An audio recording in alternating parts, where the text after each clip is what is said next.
کیوں اختلاف ہے؟ جتنے شریف لوگ ہیں کان کھول کے سنیں، بیچ کے بن گئے، سب کو بلا بابا بس کرو، تمہاری شرافت گھر میں رکھو، شرافت تمہارے گھر کے لیے ہے، تم اپنے گھر میں ایکٹنگ کرو، یہ ایکٹنگ تمہاری دین میں نہیں چلے گی۔ پیارے دوستو سنو، اب اگر کوئی آپ کو پوچھے امام بدعقیدہ تم نے کہا کیوں ہے اسے بدعقیدہ کہتے ہو، اس کے پیچھے کیوں نماز نہیں پڑھتے ہو، تو جواب یہ نہیں دینا کہ فاتحہ نہیں دیتا، سلام نہیں پڑھتا، درگاہ کو نہیں جاتا، چادر نہیں چڑھاتا۔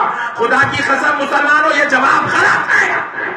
ہمارا اختلاف 72 جماعتوں سے فاتحہ کا نہیں ہے، سلام کا اختلاف نہیں ہے، جلوس میلاد کا اختلاف نہیں ہے۔ ارے میں تو بولتا ہے فاتحہ دینا ہی نہیں، میں تو کہتا ہوں سلام پڑھنا ہی نہیں۔ یہ تو غلاموں کی عقیدت ہے جو اپنے آقا کے دربار میں پیش کی جاتی ہے۔ یہ تو ہمارا معاملہ ہے، جو اپنے آقا کا ہوتا ہے وہ آقا کو نظر اور گفٹ پیش کرتا ہے، تحفے دیتا ہے صلاۃ و سلام کے، تحفے دیتا ہے درود و سلام کے، تحفے دیتا ہے فاتحہ سلام کے۔ یہ تو غلاموں کا کام ہے، یہ غیروں کا کام نہیں ہے۔ پیارے بزرگوں اور دوستوں پھر سنو، اب اگر کوئی آپ سے پوچھے اختلاف کس بات کا ہے، اختلاف کس بات کا ہے، کوئی اگر آپ سے پوچھے تو جواب دو، ہمارا اختلاف فاتحہ سلام کا نہیں ہے، درگاہ اور میلاد کا اختلاف نہیں ہے۔ ہم اس کو بدعقیدہ اس لیے کہتے ہیں، اس امام سے ہم اختلاف اس لیے کرتے ہیں، اس کے پیچھے نماز اس لیے نہیں پڑھتے کیونکہ یہ گستاخ رسول ہے۔ کیا ہے؟ کیا ہے؟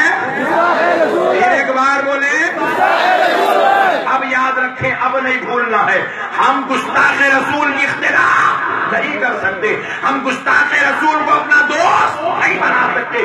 اب آپ میں سے کوئی کھڑا ہو سکتا ہے یا پھر وہ پنگے میں سننے والا آ کے پوچھ سکتا ہے، مولانا آپ نے بہت بڑا الزام لگا دیا کہ ہم گستاخ رسول ہم کیسے ہو سکتے ہیں، ہم نے کیا گستاخی کی ہے؟ تو آؤ، میں تمہیں کوئی 100 سال پرانی داستان نہیں سناتا ہوں، انہوں نے آج اپنی مسجدوں میں بیٹھ کر جو کتابیں پڑھی، پڑھ کے لوگوں کو عصر کے بعد، فجر کے بعد، ظہر کے بعد سنایا، اس کتابوں میں انہوں نے لکھا ہے کہ ہم نے عرب کے انہی ان پڑھوں میں سے ایک ان پڑھ کو نبی بنایا ہے۔ نعوذ باللہ، جو نبی کو ان پڑھ مانے، بتاؤ اس سے بڑی گستاخی اور کیا ہو سکتی ہے؟ جو نبی کے اندر غیب کا انکار کر دے، اس سے بڑی گستاخی اور کیا ہو سکتی ہے؟ نبی کے حاضر و ناظر ہونے کا انکار کرے، اس سے بڑی گستاخی اور کیا ہو سکتی ہے؟ لامکان جا کر اپنی آنکھوں سے اپنے رب کے دیدار کرنے کو جو انکار کر دے، اس سے بڑی گستاخی اور کیا ہو سکتی ہے؟ نبی کے شفاعت کرانے پر جو اعتراض کرے، اس سے بڑی گستاخی اور کیا ہو سکتی ہے؟ نبی کے نور ہونے پر جو جھگڑا کرے، اس سے بڑی گستاخی اور کیا ہو سکتی ہے؟ اے سنی مسلمانوں، جو کربلا والے حسین کو اگر کوئی ظالم غلطی پر کہے، اس سے بڑی گستاخی اور کیا ہو سکتی ہے؟ یہ ساری گستاخیاں جو ان کے دلوں میں، ان کے ذہنوں میں، ان کی زبانوں میں بسی ہے، ہمارا اختلاف اس کی گستاخی سے ہے۔ کس سے ہے؟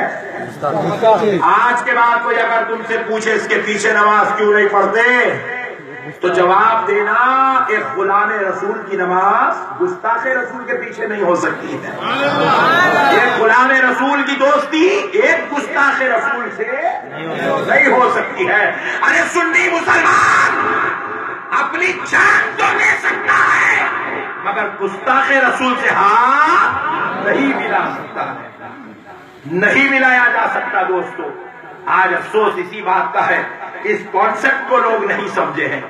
اب اس کے بعد بعض لوگ، اب میری 10 منٹ کا میسج ختم ہو گیا، جو جانا ہے جا سکتے پیچھے والے، لیکن سن لیں اور ایک 10 منٹ۔ دیکھو دوستو، اب کوئی بیچ کا شریف نہیں صاحب، نکومل صاحب، اختلاف نکومل صاحب، ٹینشن نکومل صاحب، سب ٹھیک ہے صاحب، کلم مکٹی ہے سب کو لے کے چلنا صاحب، کب تک جھگڑے کریں گے ہم لوگ؟ ہم بولے بے شک لے کے چلنا، مگر لے کے کون چلنا؟ تو لے کے چلتا، میں لے کے چلوں؟ دیکھو بھائی، 4 بھائی گھر میں رہتے، گھر کو وہ بھائی واپس پلٹ کے آنا جو نکل کے گیا. برابر. اماں جان سے بابا جان سے جو لڑنے کے الگ ہوا انہیں پلٹ کے آنا. تو لے کے چلنا, تو آ, تیرے آنے کی ضرورت ہے. نہیں ٹینشن نہ کولو, نہیں آتا پانی, یہ خالی آپ لوگوں کو آزما رہا. تو پیارے دوستو سنو, آنا انہیں جو گیا. ہم لوگ تو اپنے گھر میں بیٹھے ہوئے, اتنی جماعتیں بنی سب اہل سنت میں سے نکل کے بنائے سو ہے. سبحان اللہ, سبحان اللہ. یہ اہل سنت کسی ملا کی جماعت کا نام نہیں ہے. یہ اہل سنت کے بانی و فاؤنڈر کوئی مسجد کے امام صاحب نہیں ہے. یہ کسی بریلی والوں کی بنائی ہوئی جماعت نہیں ہے. یہ نظامیہ والوں کی بنائی ہوئی جماعت